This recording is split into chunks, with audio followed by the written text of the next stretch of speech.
You've probably heard the warning, "Death shall come on swift wings to him who disturbs the peace of the pharaoh."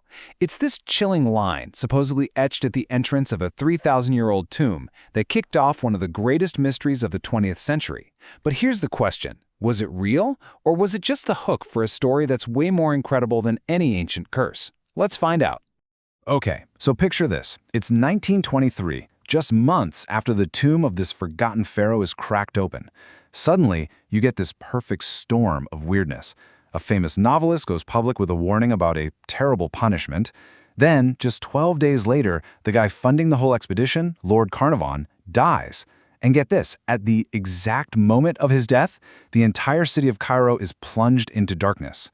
As if that's not enough, thousands of miles away in England, his dog Susie lets out a howl and drops dead. I mean, come on, that's just too much to be a coincidence, right?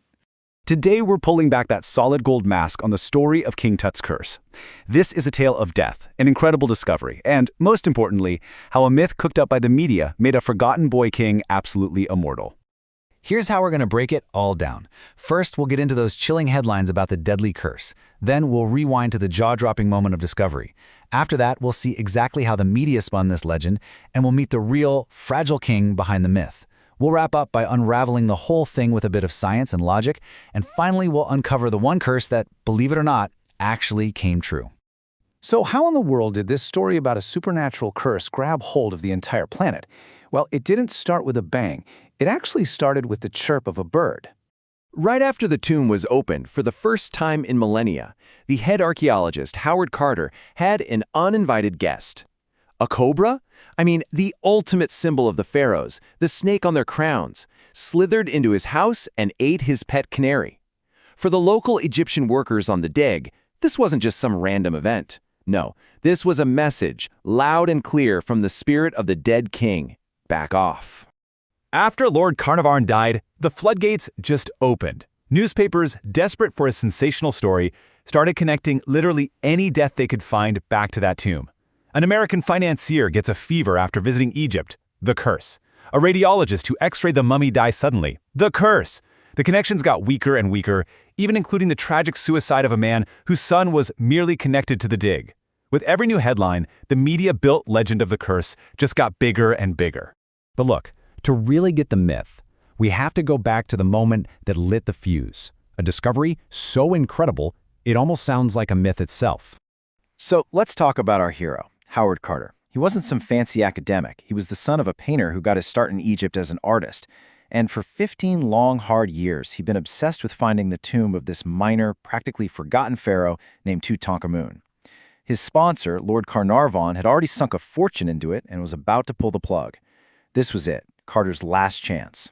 And then his team found it, the top of a single step, cut into the bedrock of the valley floor.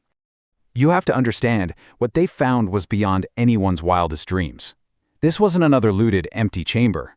This was a treasure trove, perfectly sealed for over 3,000 years. Inside, there were 5,398 individual objects. We're talking a solid gold coffin, a death mask weighing over 22 pounds, even a dagger made from the iron of a meteorite.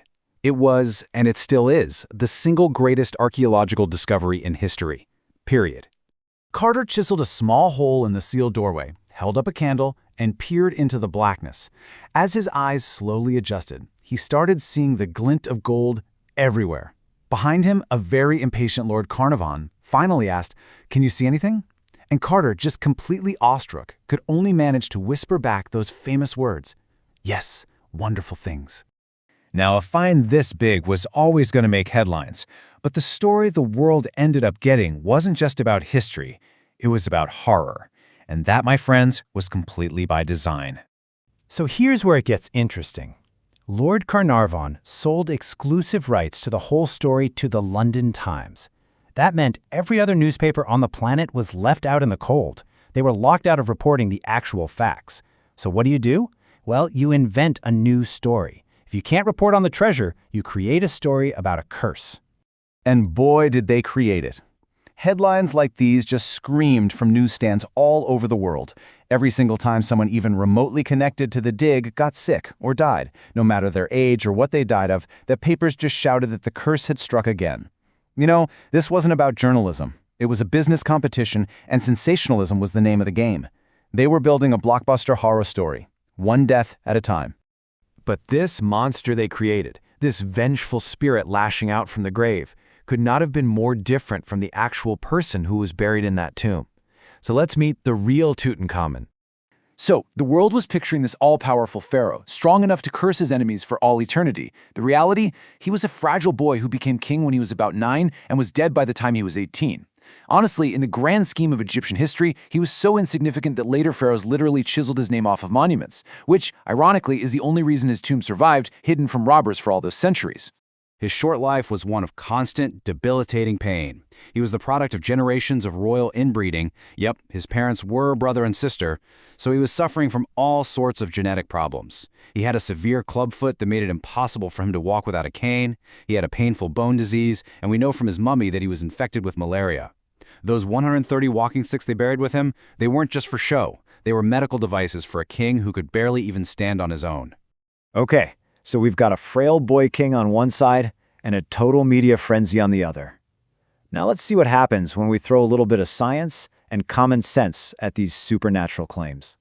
You know, the moment you start to look closely, the whole curse story just crumbles.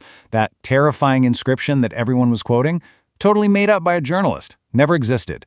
The citywide blackout in Cairo, yeah, that happened all the time in the 1920s. Even the really specific creepy details, like a mark on the mummy's cheek or the dog dying at the exact same moment, they were either invented by rival papers or just plain wrong when you account for simple things like, time zones.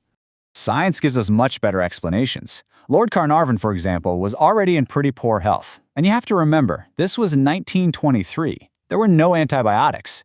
A simple insect bite getting infected and killing you wasn't that unusual. Some scientists have even suggested that toxic mold spores, sealed in the tomb for thousands of years, could have played a role. But honestly, the most powerful explanation is the simplest one. Coincidence, stitched together by a media that knew a great horror story sells a lot of papers. And this, right here, is the final nail in the curse's coffin. A study in the British Medical Journal actually did the math. They tracked the people who were there when the tomb was opened, and they found something pretty stunning. The so-called cursed group didn't die young. They actually lived, on average, slightly longer than a control group. So if there was a curse, it was a curse of long life. So, if the curse of death was a complete and total fabrication, was there any curse at all? Well, it turns out there was. It just wasn't the one anybody was expecting. Let's just do one last simple thought experiment. If the curse were real, who would be its primary targets? It would have to be the people with the most direct contact, right? People like Lady Evelyn, Carnarvon's daughter, one of the very first people to step inside the burial chamber. She lived to be 78. Or what about Dr. Douglas Derry, the man who physically unwrapped and autopsied the mummy? He lived to be 87. And that brings us to public enemy number 1, Howard Carter. Howard Carter himself, the guy who drilled the first hole, who broke the seals, who personally handled the pharaoh's remains. Surely the curse would have saved all its fury for him. But Carter lived for another 16 years, eventually dying of cancer at the age of 64, and whenever reporters would bug him about the curse, he always had the perfect comeback. I am still alive. And this is where we land on the beautiful, ultimate irony of this whole story. For the ancient Egyptians, true death wasn't when your body died, it was when your name was no longer spoken. Tutankhamun's own successors tried to erase him from history, to sentence him to that true death. And for 3,000 years it worked. But then, a stubborn archaeologist and a sensationalist press created a global legend. A totally fabricated curse made a forgotten boy king the most famous pharaoh in the world, ensuring his name would be spoken forever. So in the end, maybe the fake curse gave King Tut the one thing he always wanted: eternal life.